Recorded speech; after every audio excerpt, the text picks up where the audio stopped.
नमस्कार, आप देख रहे हैं समय एसटीवी। आपके साथ मैं हूँ राधा राणा। आज हम बात करेंगे ओल्ड पेंशन स्कीम के बारे में। ओल्ड पेंशन स्कीम में रिटायरमेंट के बाद कर्मचारी को वेतन की आधी राशि पेंशन के रूप में मिलती है। पुरानी पेंशन के तहत जीपीएफ का प्रावधान है। इस योजना में कर्मचारी को 20 लाख रुपए तक की ग्रेच्युटी मिलने की सुविधा है।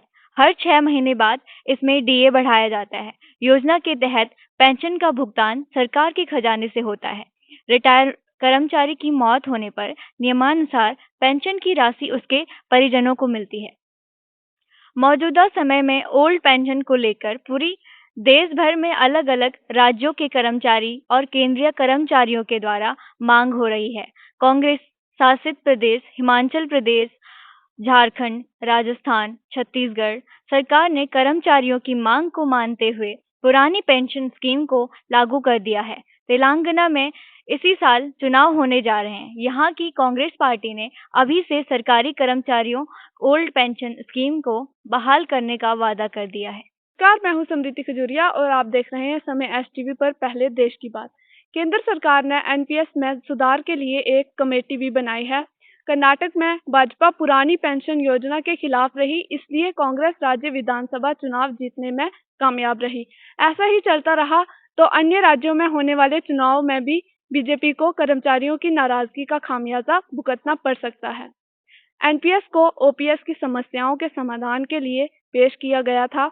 एनपीएस में सरकारी कर्मचारी अपने वेतन का एक कुछ प्रतिशत पेंशन फंड में योगदान करते हैं। सरकार भी बराबर का योगदान देती है। एनपीएस में वित्त पोषित किया जाता है, जिसका अर्थ है कि भविष्य में पेंशन के भुगतान के लिए धन का एक कोष अलग रखा गया है। एनपीएस भी टिकाऊ है, क्योंकि योगदानकर्ताओं की संख्या पेंशन भागियों की संख्या से के समान दर में बढ़ने की उम्मीद है। एनपीएस सरकारी और निजी क्षेत्रों के कर्मचारी दोनों के लिए उपलब्ध है। एनपीएस से उत्पादकता बढ़ने की भी उम्मीद है, क्योंकि सरकारी कर्मचारी को कड़ी मेहनत करते हुए अधिक प्रोत्साहन मिलेगा। ये जानकर कि उनके पेंशन उनके प्रदर्शन से जुड़ी होगी। इसी के साथ हमारे बीच जुड़े हैं इस विषय पर चर्चा करने के लिए एनएमओपीएस के गढ़वाल महामंत्री डॉक्टर देवेंद्र सिंह फरसवान जी। तो चलिए आज उनसे बात करते हैं। सर, आपको क्या लगता है कि सरकार राजकोष घाटे पर दबाव पड़ने की वजह से ओपीएस लागू नहीं कर रही है? देखो, राजकोष की बात तो है नहीं, क्योंकि ये कर्मचारियों की जो पुरानी पेंशन है कि बुढ़ापे की लाठी की सारी है। बुढ़ापे की लाठी है। 60 वर्ष तक वो काम करता है और उसके बाद वो जाएगा जब उसके पास कुछ रहता नहीं, जब वो बिल्कुल कमजोर हो जाता है। सामाजिक न्याय की ये लड़ाई है। और रही सरकार की बात कि ये हम राजकोष के घाटे को पूरा कर रहे हैं, तो ये बिल्कुल तर्क उचित नहीं है। क्योंकि सरकार आज जब कहती है कि हमारा देश विकास कर रहा है और हम देश की चौथी शक्ति बन गई, आर्थिक शक्ति, तो राजकोषीय की कमी कहाँ पड़ रही है? ये केवल कर्मचारियों को बरगलाने की बात है और उनके हक को छीनने वाली बात है। ओपीएस स्कीम में गारंटी और न्यू पेंशन स्कीम बाजार से जुड़ी रिटर्न के साथ आती है और इसकी कोई गारंटी नहीं है। क्या इसलिए इसका इतना विरोध हो रहा है? निश्चित रूप से कि जो ओपीएस में था हमारा जो जिस तिथि पे हम सेवानिवृत्त होते हैं, जो हमारी सैलरी होती है उसकी 50% हमें मिलता था पेंशन के रूप में। और आज जो एनपीएस है उसका पैसा अब आर एक वो बना रखा है, उसमें हम जाते हैं, लेकिन वो बाजार में जा रहा है और किसके पास जा रहा है इसका पता नहीं है। कौन उसको प्रयोग में ला रहा है, कहाँ ला रहा है, इसका आज तक पता नहीं है कि हमारा जो पैसा कट रहा है, जो जा रहा है, उसका भविष्य क्या है। हमारा मेहनत हम लोगों की है और हमारी मेहनत से कोई उद्योगपति अपनी बेटी की शादी कर रहा है, कोई उसका जन्मदिन मना रहा है, कोई अपना जन्मदिन मना रहा है, तो ये कैसा उचित हो सकता है? तो इसलिए जो हमारा पैसा है वो सरकार के खाते में जाए और सरकार से उसे सरकार का लाभ हो, लेकिन ये व्यक्तिगत लाभ के लिए ये काम हो रहा है।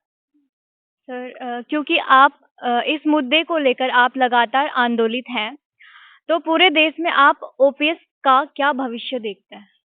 देखो, कोई भी चीज़ होती है, क्रांतियाँ बहुत ज़रूरी है, चाहे वो कोई भी हो। जब तक क्रांति नहीं हुई तब तक सरकार सुनती नहीं है। और राम मनोहर लोहिया जी ने कहा था कि यदि सड़कें सूनी हो जाए तो संसद बहरी हो जाती है।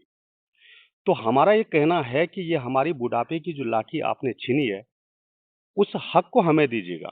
ये हमारे लिए आर्थिक न्याय है, ये हमारा सामाजिक न्याय है।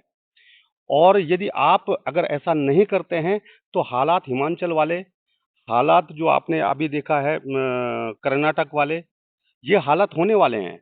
देखो कोई भी ये भारत लोकतांत्रिक देश है। यहाँ पर सारे वर्ग आपके हैं और आज वोट बैंक की राजनीति होती, कोई जातीय राजनीति में वोट बैंक करते हैं, ये बड़ा ठाकुर, ये छोटा ठाकुर, ये बड़ा पंडित, ये छोटा पंडित, ये छोटा क्लास का है और भी छोटा क्लास का। तो यहाँ भी कर्मचारी आज एक वर्ग है, करोड़ों कर्मचारी है, करोड़ों कर्मचारी और उनके रिश्तेदार, उनके दोस्त, तो ये आंकड़ा करोड़ों पे जा रहा है, जो सरकार बदलने और पलटने के लिए बहुत बड़ा नंबर है। सर, निजी क्षेत्र के कर्मचारियों का एनपीएस में ध्यान रखा जाता है। ओपीएस से निजी क्षेत्र के कर्मचारी कैसे लाभान्वित होंगे? देखो निजी क्षेत्र के जो कर्मचारी है उसके लिए सरकार को अपनी योजना बनानी चाहिए उनके लिए। जो सरकारी कर्मचारी है, जो उनका हक मिलता था, उनको छीन के आप अगर निजी कर्मचारियों को और सरकारी कर्मचारियों को आपस में लाएंगे, मैं समझता ये उचित नहीं है।